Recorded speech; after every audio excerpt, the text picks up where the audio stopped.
आदाब,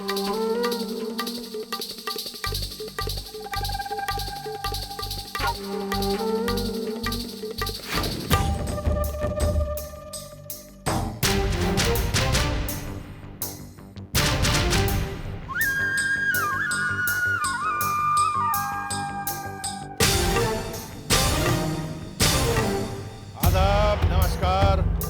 वीडियोकॉन जीना इसी का नाम है कि इस एपिसोड में आप सबका स्वागत है।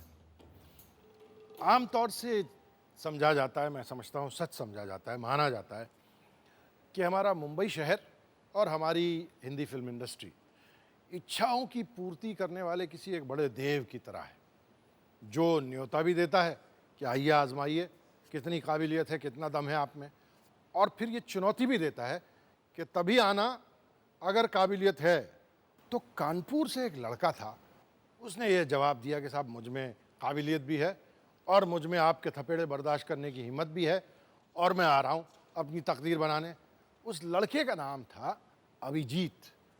आज वही हमारे मेहमान हैं। आइए सुनते हैं अभिजीत साहब की कहानी, उन्हीं की ज़बानी। एक बहुत दिलचस्प मुलाकात करते हैं अभिजीत साहब से। आइए।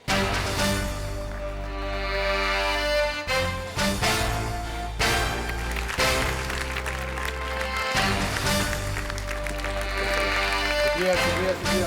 आइए आइए।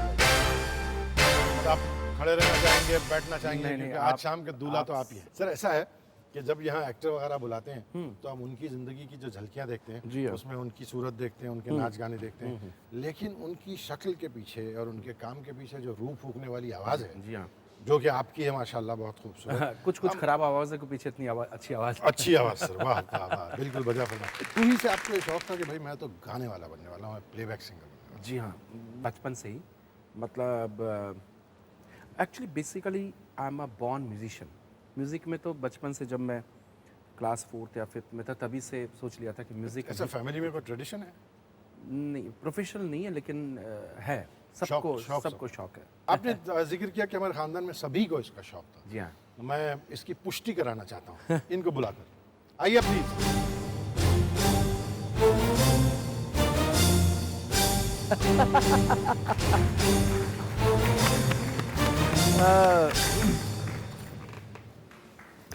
मेरे बड़े भाई साहब, मेरे पिताजी जैसे। समरजीत साहब आइए प्लीज। आइए सर। सर और ये कह रहे थे, आपने उनको जबलपुर से बुला ही लिया। जी सर, ये कह रहे थे कि जब ये बहुत छोटे थे तब भी इनको शौक था कि साहब मैं तो अब कुछ भी करूँगा तो म्यूज़िक में ही करूँगा, क्योंकि मेरी सारी फैमिली जो है बड़ी सुरीली है, म्यूज़िक की समझ रखती है और सबको कुछ ना कुछ म्यूज़िक का शौक है। ये सही है समरजीत साहब? बिल्कुल। एक चीज़ मैं कहना चाहूँगा कि मेरे घर में, क्या मेरे शायद खानदान में कोई बेसुरा नहीं है। जैसे कि मैं अपने को बहुत बड़ा सिंगर छोटे में समझता था और मैं गाता था तो सबको चुप करा देता था ज़बरदस्ती। बाद में जिसको सचमुच उठना था वो उठ गया और आज के सामने हो गया। हाँ, तो वो आज आपके सामने है, उसका नमूना ही। आपने उस ज़माने की बात की जिस ज़माने की कुछ तस्वीरें आपको दिखाते हैं और फिर इस बात को और आगे बढ़ाते हैं। यहाँ देखते हैं वो तस्वीरें।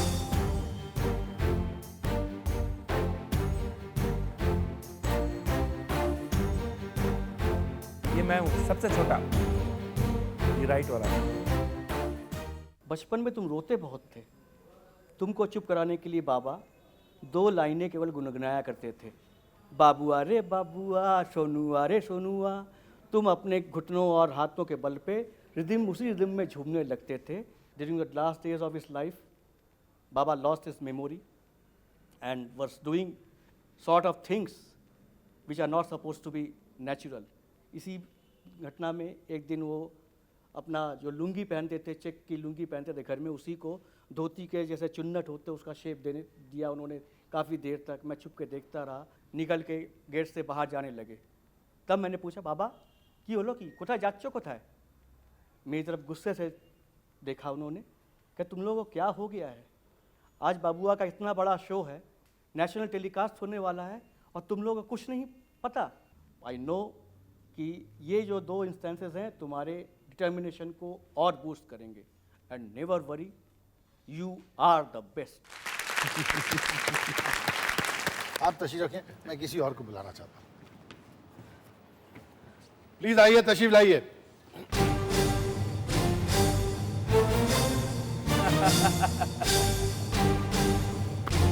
हाय नी मैं मर जावा, हाय नी मैं मर जावा। आजकल फैशन है ना इसके असली में। हाय कम हियर। आइए सर। तो ये तो बेगम साहिबा हैं और आप इनका परिचय खुद करवा दें। अभी क्या परिचय कराऊं, एक्चुअली मेरे दोस्त थे ये जी। और पता नहीं इन्होंने दोस्ती का क्या बदला लिया मेरे से, शादी दे दी अपनी लड़की के साथ मेरी। ये आपके ससुर जी हैं? जी हाँ। सर मुबारक हो। मेरी दोस्ती हमेशा होती थी अपने से सीनियर लोगों से, हमेशा बचपन से। जब मैं 10th और 11th में पढ़ता था तो मेरी दोस्ती होती थी बैंक ऑफिसर्स एंड ऑल, बड़े बड़े लोगों के साथ गाना वाना गाता था उनके साथ, तो सब लोग मुझे ले जाया करते थे। तो सब लोग आपने कभी ये भी कोई दोस्ती काम का होता खूब था, फायदा उठाया सर।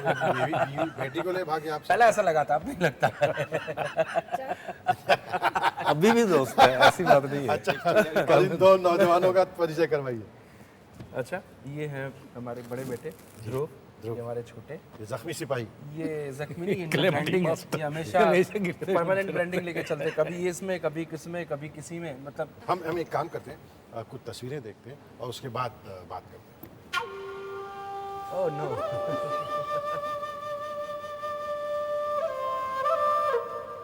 माँ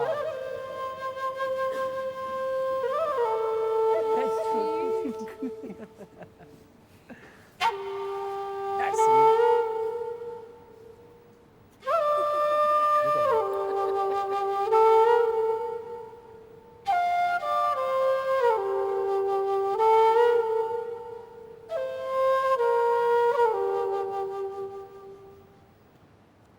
वाह जी वाह।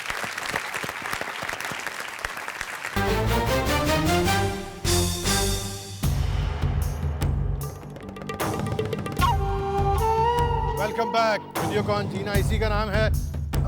अभिजीत साहब ये जादुई मंत्र हमको समझाने वाले थे कि इन्होंने पहले अपने फादर इन लॉ से दोस्ती कर ली, उनको अपना दोस्त बड़ा भाई ऐसी कोई चीज़ बना लिया और फिर जो है बराबर एन मौका देख के सुमति जी के बारे में किस्सा इनसे सुनते। सर ये पहले आपको कहाँ मिले थे? ये कॉमन फ्रेंड के यहाँ जी। गए हुए थे अपनी बेटियों के साथ, और ये भी वहाँ आए थे और वो कुछ गाना वाना हुआ ये गा रहे थे? ये गा रहे थे और लड़की ने भी गाया, इसको भी शौक था। सुमति जी ने भी गाया? हाँ जी, वो कॉमन फ्रेंड है मिस्टर अर्जुन धवन के यहाँ मिले। उनके घर पे उन्होंने बोला आज शाम को ऐसे बैठे खाना पीना खाते हैं, मेरे कुछ फ्रेंड आ रहे हैं, उनके साथ बैठते हैं। मैं चाहता हूँ ये कुछ तस्वीरें देखें, फिर मैं आपसे बात करना चाहता हूँ सुमति जी।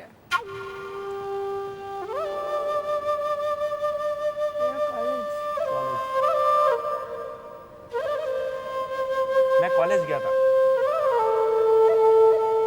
यहाँ पे मेरा आता था नाम।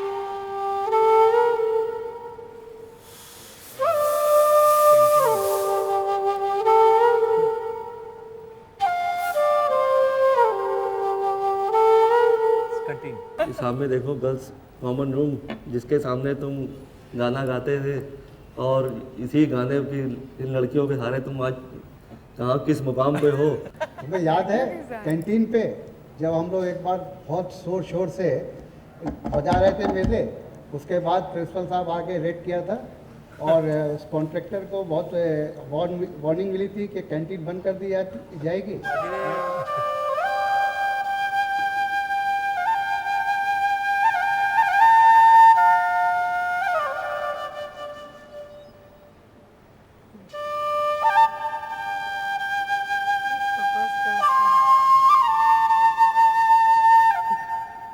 भाई अभिजीत, मुझे याद है, तुम्हें याद है कि नहीं, जब मैं कॉमर्स में तुम्हें क्लास पे पढ़ाया करता था, पूरे क्लास पे पिन ड्रॉप साइलेंस रहा करती थी, और उस पिन ड्रॉप साइलेंस के बीच में कभी कभी एक मधुर गाने की आवाज़ क्लास में गूंजने लगती थी, और एक बड़ी मासूमियत के साथ जब मैं पूछता था कि भाई ये क्यों करते हो, तो तुम मुझे अपनी मासूमियत से ये जवाब देते थे कि मुझे सर ये मालूम ही नहीं है कि ये गाना कैसे मुझसे अपने आप मुंह से निकलने लगता है। आज जब तुम इस बुलंदियों पर पहुंच चुके हो, देश के और अंतर्राष्ट्रीय स्तर के गायक बन गए हो, तो मुझे तब तुम पर गुस्सा आता था, लेकिन आज मुझे तुम पर फक्र होता है कि आज तुमने यहाँ का, इस कॉलेज का और इस शहर का नाम रोशन किया है। मेरी शुभकामनाएं हैं तुम्हारे साथ।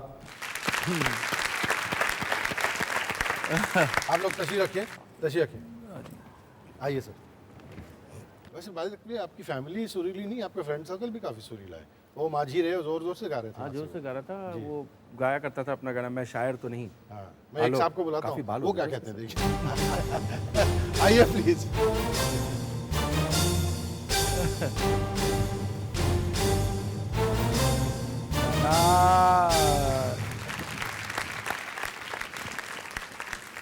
आइए सर, आइए आइए आइए, नमस्कार, आइए आइए। प्रशांत साहब का परिचय आप करवाएं, बजाय इसके कि मैं कुछ कहूँ। मैं इन्होंने मुझे कितना सिखाया मुझे तो ये नहीं मालूम है। मेरे गुरु हैं, इनको काफ़ी कारणों से मैं गुरु मानता हूँ। हमने हमेशा बाकी संगीत की कितनी शिक्षा दी हमें नहीं मालूम, 3 चीज़ हमेशा बताते थे। एक तो मातृभक्ति, जिस इंसान को माँ का आशीर्वाद प्राप्त हो वो हमेशा आगे बढ़ता है। दूसरी चीज़ गुरु भक्ति, इन्होंने देखी अभी भी इतना इस पोजीशन में आने के बाद भी हमको नहीं भूले, हमको बुलाया। I am very much grateful to him for this. और तीसरी चीज़ देखिए कि इन्होंने हाई एम्बिशन रखा हमेशा। इनके साथ के बहुत से जिन्होंने हमसे शिक्षा प्राप्त की होटल रेस्टोरेंट में गाते हैं पैसे के लिए, ठीक, इन्होंने कभी नहीं की। जितनी भी तकलीफ़ें उठाई हमेशा जो है इन्होंने हाई एम्बिशन था। इन्होंने प्लेबैक सिंगर जब तक इनको ब्रेक नहीं मिला इन्होंने बिल्कुल भी सांस नहीं बहुत लिया। बहुत बजा आपने फरमाया। आप तशरीफ रखिए, मैं एक बात इनसे पूछना चाहता हूँ, इनकी हाई एम्बिशन से जुड़ी हुई, और फिर आपसे बात करते हैं। प्लीज़ तशरीफ। सर, आपकी हाई एम्बिशन जाहिर है कानपुर में तो फुलफिल होने वाली नहीं थी। जी नहीं। क्योंकि चाहे जितना अच्छा शहर हो या जितना इंडस्ट्रियलाइज शहर हो, वहाँ फिल्म इंडस्ट्री और प्लेबैक सिंगिंग के लिए तो कोई फ्यूचर नहीं है। You decided to come to Bombay just like that? मतलब जान ना पहचान, मुंबई इतनी बड़ी नगरी, उसमें कौन जान पहचान वाला है? क्या है? क्या कोई नहीं था, कोई नहीं था। अरे होते हुए भी नहीं था कोई। मैं एक इम्पॉर्टेंट वाक़े का जिक्र करना चाहता हूँ, जो आपका पहला ब्रेक था एज अ प्लेबैक सिंगर। जी हाँ, और जिसका एक बहुत बड़े फिल्म मेकर, बहुत बड़े स्टार देवानंद साहब ने जी हाँ। अभिजीत साहब को कहा कि आइए आप गाना गाइए। How did that happen? Not Dev Anand साहब, उनकी पिक्चर थी। जी हाँ, बट ब्रेक मुझे दिया आर.डी. बर्मन साहब ने, जो पंचम म्यूजिक गाने। डायरेक्टर थे। जी, उन्होंने मुझे ब्रेक दिया कि जैसे बेताब में सनी देओल और लव स्टोरी में कुमार गौरव के लिए अमित कुमार और शबीर नए कुमार singers जो, जी। उनको गवाया गया है, तो इस बार तुम्हारा, मैं तो 7वें आसमान पर पहुंच गया कि मैं भी नेक्स्ट शबीर कुमार, अमित कुमार बन जाऊंगा। मेरे गाने पॉपुलर, सब हिट थे उनके गाने, और they were very much in the market. तो मेरा सपना तो बस यही था कि मैं भी, बस मेरा अब नेक्स्ट मेरा, तो बस, लेकिन वो पिक्चर नहीं चली। जैसे ही मैं गाना गाने घुसा तो ऑलरेडी किशोरदा, तब एक साथ ही गाना पड़ता था, अलग अलग डबिंग होती नहीं थी। किशोरदा ऑलरेडी मौजूद थे। मुझे अभी भी याद, एक चेक लुंगी पहन के और एक वाइट कुर्ता और चश्मा उनके यहाँ लटक रहा था, बड़ी बड़े उनके साइड लॉक्स थे।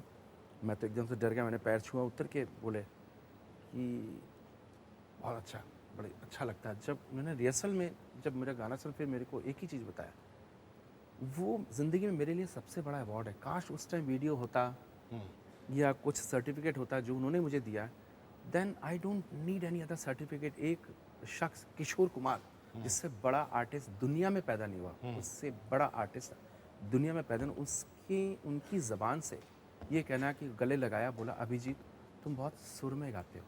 कोई बोले बहुत अच्छा गाते हो तो ठीक है, सब अच्छा गाते हैं, लेकिन किशोरदा की ज़बान से निकलना कि अभिजीत तुम बहुत सुर में गाते हो, अब मैं समझाऊँ कि वो कॉम्प्लीमेंट क्या था, वो कितना बड़ा अवार्ड था। उस टाइम उतना समझ में नहीं आया था। इस गाने के बाद और इतनी बड़ी फिल्म में गाना मिलने के बाद क्या आपकी करियर इमीडिएटली टेक ऑफ कर गई? लगा था होगा, लेकिन हुआ नहीं, ऐसा नहीं हुआ, क्योंकि तो ज़्यादा आनंद और आनंद से आनंद नहीं मिला। हाँ, वो ब्रेक मिला था और ब्रेक भी लग गया था, लंबा। 2 ब्रेक्स एक साथ उस हो गए। ब्रेक के दौरान जो है आपसे किसी से मुलाकात आपकी हुई थी, उन साहब को हम बुलाते हैं। प्लीज आइए, तशरीफ लाइए।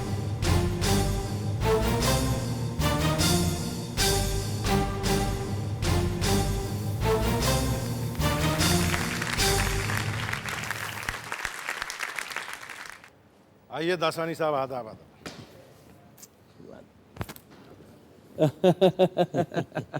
आइए sir.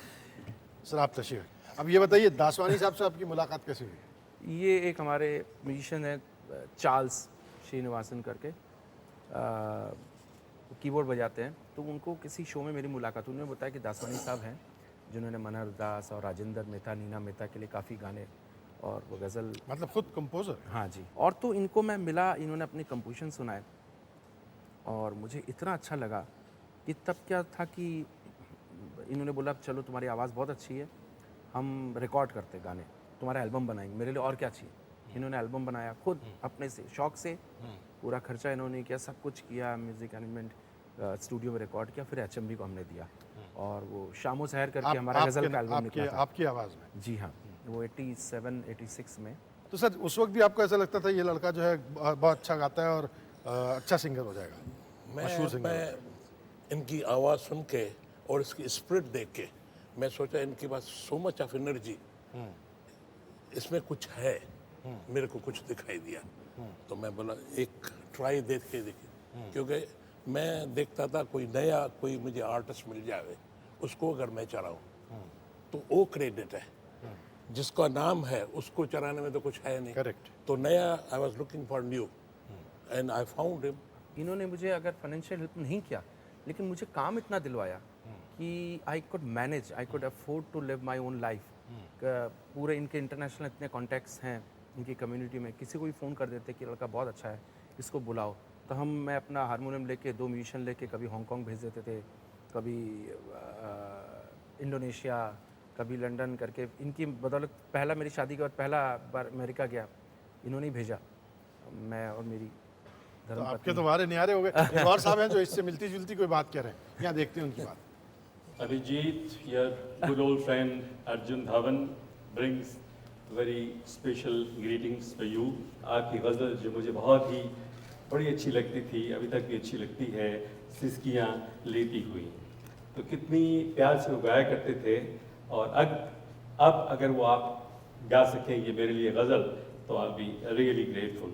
You are a big success. I'm so happy. So is my wife Meena. We all wish you all best. बहुत अच्छा। भाई सुरीली अभिजीत साहब की ज़िंदगी की दास्तान उनसे और सुननी है। फिलहाल जो है एक लम्हा हम चुप हो जाते हैं, एक ब्रेक लेते हैं, ब्रेक लेके लौटते हैं।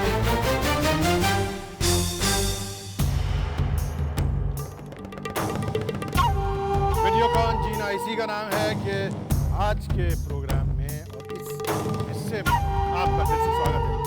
सिसकियाँ लेती हुई हवाओं, चुप रहो बहारा करते करते करते करते जो है जो बुनियादी जो टैलेंटेड आदमी होता है और जिसमें गुण होता है वो ज़्यादा देर दबा हुआ नहीं रह सकता। तो लोगों ने धीरे धीरे धीरे ये एहसास लोगों को हो गया कि भाई ये काबिल सिंगर है और इनका इस्तेमाल करना चाहिए, इनकी कलाओं का और इनकी कौशल्य का उपयोग करना चाहिए। 2 लोगों ने उपयोग करने की शुरुआत भी की आनंद, और आनंद के बाद मैं उनको बुलाता हूँ, उनसे बात भी करते हैं। आइए प्लीज़ तशरीफ लाइए।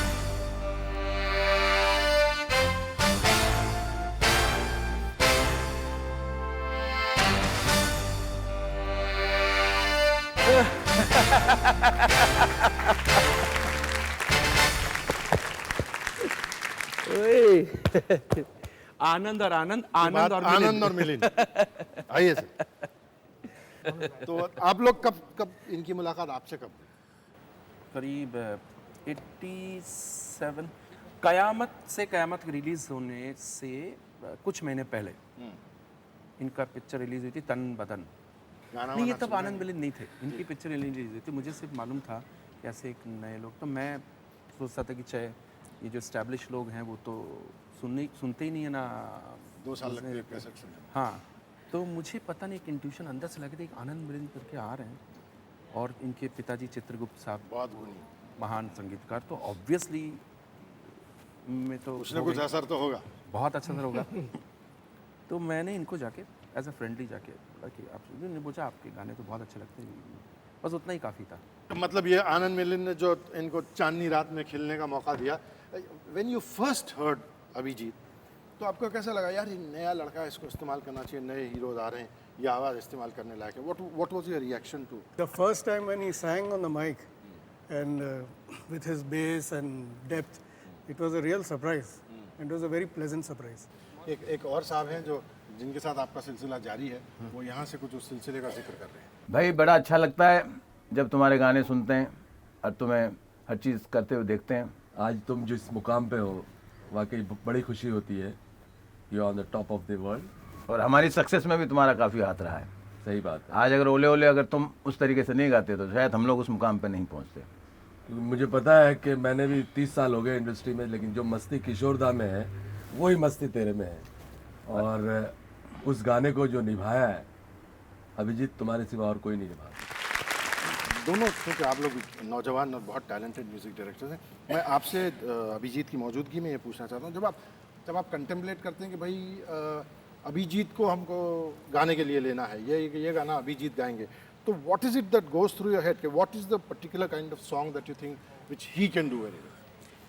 सी actually he can sing a variety of styles, क्योंकि जैसे अभी ओले ओले आपने सुना, इतना बाउंसी नंबर, या हम लोग का गाना था I from Raja Babu, he sings these numbers, and even those soft, very romantic numbers like Baagi, or the song which you sang for Milan, yes, कहीं तो मिलेगी, मोहब्बत की मंजिल, या जैसे हमने जो लास्ट गाना अभी रिकॉर्ड किया काफी recently. So he's got a wide variety of styles with him, and that's a very big plus point, I feel. मतलब मैं वर्सेटाइल हूँ।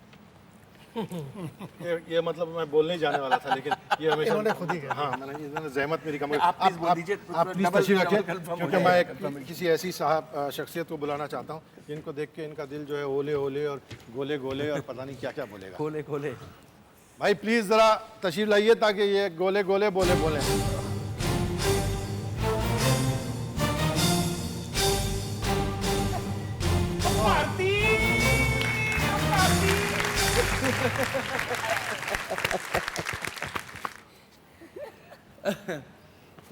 बोलते ना घर के पीछे दो औरतों का हाथ होता है जी, तो इसमें एक औरत और एक आदमी का हाथ आ गया मेरे घर के पीछे। एक औरत तो ये जी है और ये आदमी भी है। आदमी का परिचय बनाते हैं जी जी, हमारा घर बनाया, सोनू का बनाया, बाबुल का बनाया, सबका घर बनाते हैं ये लोग।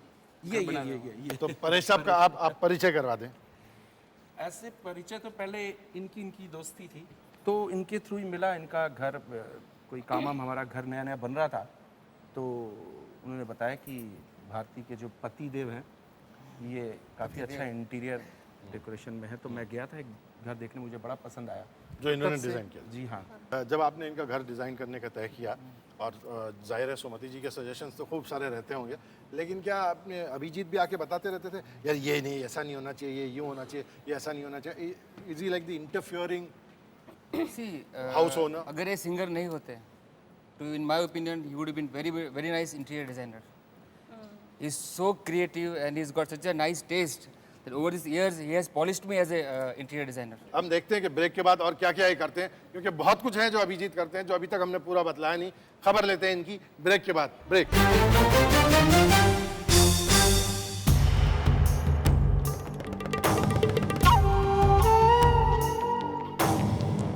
Welcome back. वीडियोकॉन जीना इसी का नाम है। परेश ब्रह्मभट्ट साहब बता रहे थे कि अगर ये सिंगर न होते तो ये होते वो होते, मतलब इन्होंने अपने दोस्तों को समझा बुझा के खूब रखा हुआ है। एक और दोस्त हैं जो इनके बारे में कुछ बताना चाहते हैं, हम उनको बुलाते हैं, देखते हैं वो क्या कहते हैं। प्लीज आइए, तशरीफ लाइए।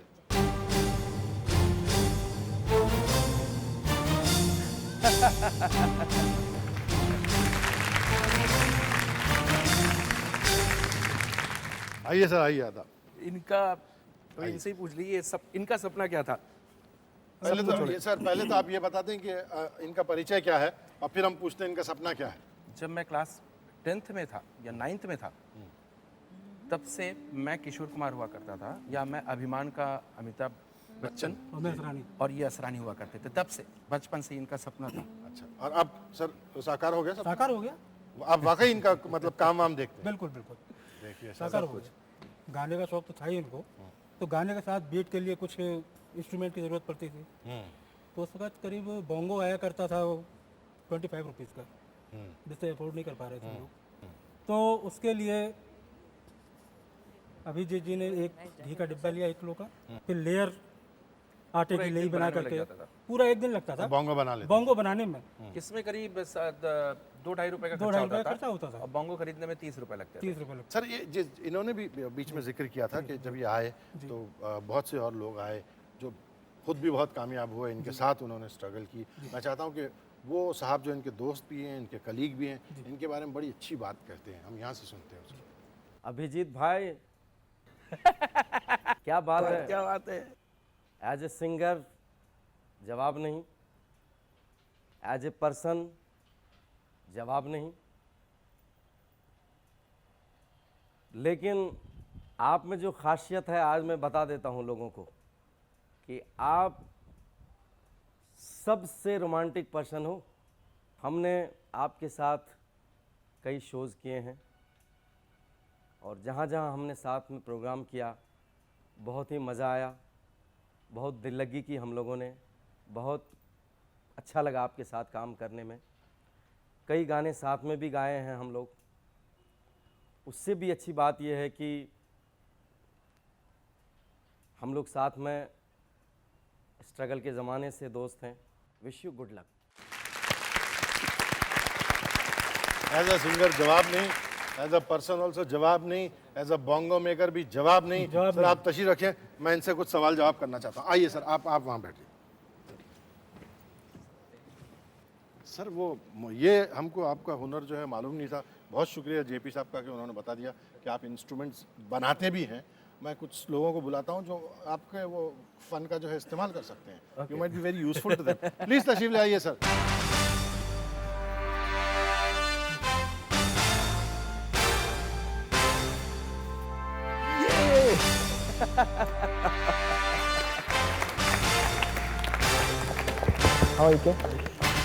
आजा जतिन। आजा मेरे आइए सर, आइए। आदाब, आइए। शुक्रिया, आइए सर। सर बतलाने की ज़रूरत नहीं है कि जतिन ललित साहब जो हैं दिखते हैं एक्टरों की तरह, लेकिन बहुत अच्छे म्यूज़िक डायरेक्टर हैं।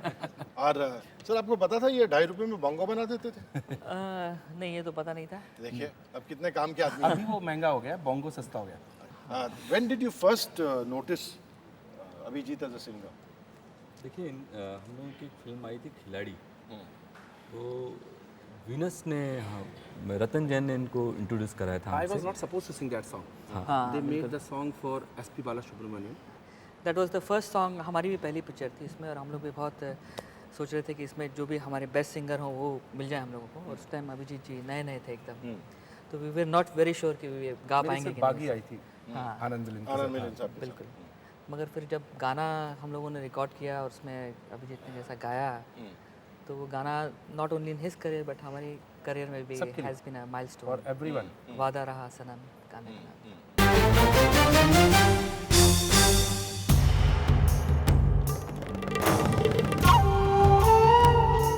Welcome back.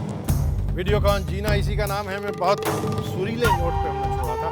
एक और साहब हैं जो बोलों के और अल्फाज के जादूगर हैं, वो अभिजीत के बारे में कुछ कहना चाहते हैं। पहले उनकी बात सुन लेते हैं।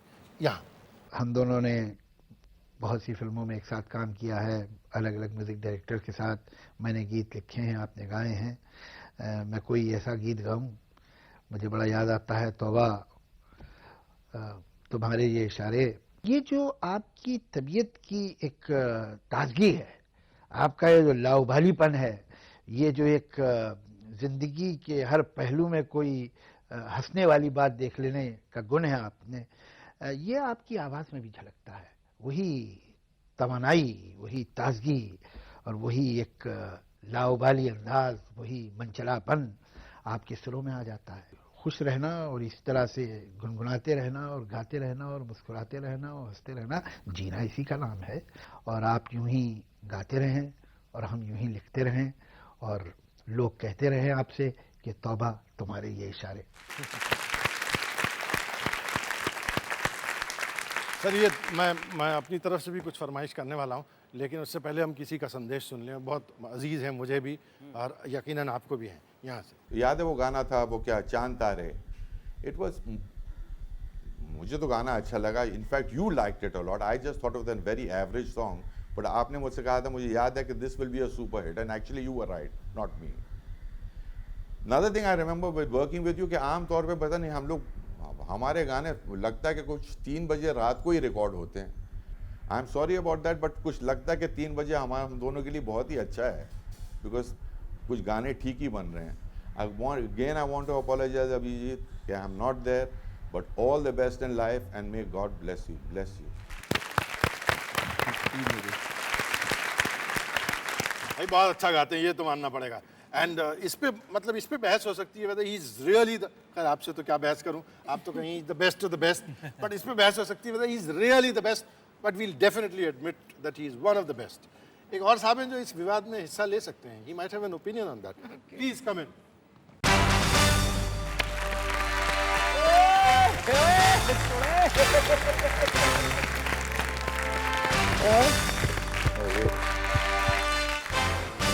आदाब, आइए। एक बहुत इंटरेस्टिंग किस्सा जो है आपको पहली बार देखने का अभिजीत साहब सुनाया करते हैं। सर प्लीज़ वो किस्सा हमको फिर से सुना दीजिए, जब आपने पहले सोनू साहब को देखा था। सुदीप स्टूडियो की बात है, गुलशन जी का। तो मैं अपनी एक किसी डबिंग के लिए गया था, तो एक लंबे लंबे बाल में लड़का, सोनू नहीं था, एक लड़का था, वो आया पर गाना, तो इनका ऑफ कर दिया गया कि चलो अभी मेरा डबिंग हो जाए। तो मैंने डबिंग किया, बट तब से लेके आज तक एक ही सिंगर है, मैं आपको सच्ची बात बताता हूँ, जो मेरा सबसे बड़ा राइवल है और जिसके लिए मुझे अफेक्शन है, तब से लेके आज तक ही इज माई बिगेस्ट, मतलब अगर जब काम की बात आती है तो he is my biggest rival. कभी कभी ऐसा होता है कि इसको कोई अवार्ड मिलता तो मैं इसको कॉन्ग्रेचुलेट नहीं, बड़ा गुस्सा आता है, सेम टाइम मैं भी हूँ, ये भी है, तो मुझे मन ही नहीं करता, बट वो राइवलरी है। लेकिन जहाँ पे हुआ तो some time if I don't meet him for month और 15 डेज आई मिस हिम। मैं आपको ये कहना चाहता हूँ, क्योंकि इन पे आज फोकस है, तो मैं कहना चाहता हूँ कि ये जो आदमी खुद जैसा होता है वो सामने वालों को वैसा ही बना देता है। तो he is my first experience of a very very genuine senior. मतलब इनसे पहले मैं सीनियर से मिला था, लेकिन सीनियर्स के साथ में इंटरैक्ट कर पाना, उनसे कुछ बात कर पाना, उनसे अच्छे वाइब्स पाना, तो वो मुझे सबसे पहले अभिजीत दा से मिले, और उसी वजह से मेरी दिल में इनकी इज़्ज़त जो है वो हमेशा फोरमोस्ट रहेगी। He is a man of multi talents and that is why he is our Dada. Thank you. बहुत बहुत शुक्रिया आप सबका कि आप तशरीफ़ लाए, और बहुत बहुत शुक्रिया आपका कि आप हमारे साथ रहे आज की शाम। फिर मिलते हैं अगले हफ्ते किसी ऐसी दिलचस्प शाम में। आदाब।